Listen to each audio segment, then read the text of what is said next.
तर महादेव मुंडे यांच्या कुटुंबियांकडून डीवायएसपींची भेट आज घेण्यात आली। महादेव मुंडेंच्या कुटुंबाला न्याय देणार असं आश्वासन पोलिसांनी त्यानंतर दिलंय। महादेव मुंडेंचे मारेकरी वाल्मिक कराडच्या मुलाच्या आजूबाजूला आहेत असं सुरेश धस यांनी म्हटलंय। महादेव मुंडेंची डेड बॉडी तहसील कार्यालयासमोर फेकली असा आरोपही सुरेश धसांनी केलाय। महादेव मुंडे यांच्या कुटुंबियांनी आज पोलीस उपअधीक्षकांची भेट घेतली। 15 महिन्यांपूर्वी परळी तहसील कार्यालयासमोर महादेव मुंडेंची हत्या झाली होती। आजच्या भेटीनंतर महादेव मुंडेंच्या कुटुंबाला न्याय देणार असल्याचं आश्वासन पोलिसांनी दिलंय।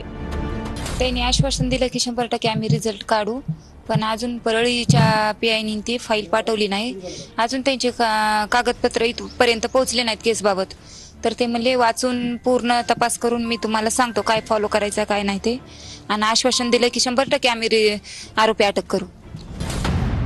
महादेव मुंडे हत्या प्रकरणात आमदार सुरेश धस यांनीही आक्रमक भूमिका घेतली आहे। मुंडे हत्या प्रकरणामधले आरोपी वाल्मिक कराडच्या पुत्राच्या आजूबाजूला असल्याचा आरोप सुरेश धस यांनी केलाय।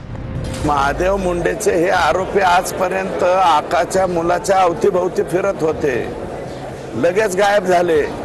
अजून तर चार्ज घ्यायचा आहे, ते डीवायएसपी बी जरा शांत दिसतो, थंड, त्याने अजून चार्ज घेतलेला नाही। आणि ते डीवायएसपी पहिलेच आकानीच आणलेले, अशांकडे कसं काय तपास देत आहेत? हे 15 महिने झालं महादेव मुंडे मारलाय, अतिशय निर्घोणपणे मारलाय कॉलेजच्या ग्राउंड मध्ये नेऊन टाकलाय, तहसीलच्या दारात। अहो तहसीलच्या दारात ज्याचं मडं नेऊन टाकलं, मग तृप्तीताई बोलल्या किंवा अंजलीताई बोलल्या, काय चुकीचं बोलतायत ते?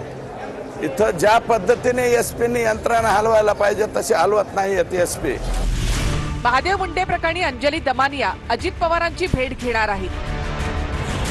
किती पुरावे देऊ तुम्हाला अजित पवारजी की तुम्ही कधी यांचा राजीनामा घेणार? मला कुठेतरी असं वाटतंय 4 दिवस आपण थांबू, नाही तर गुरुवार किंवा शुक्रवारी मी स्वतः अख्खी सगळ्यांना घेऊन अजित पवारांना भेटायला जाणार आहेत की हे सगळे पुरावे घ्या, यांच्यावर कारवाई कधी करताय ते सांगा।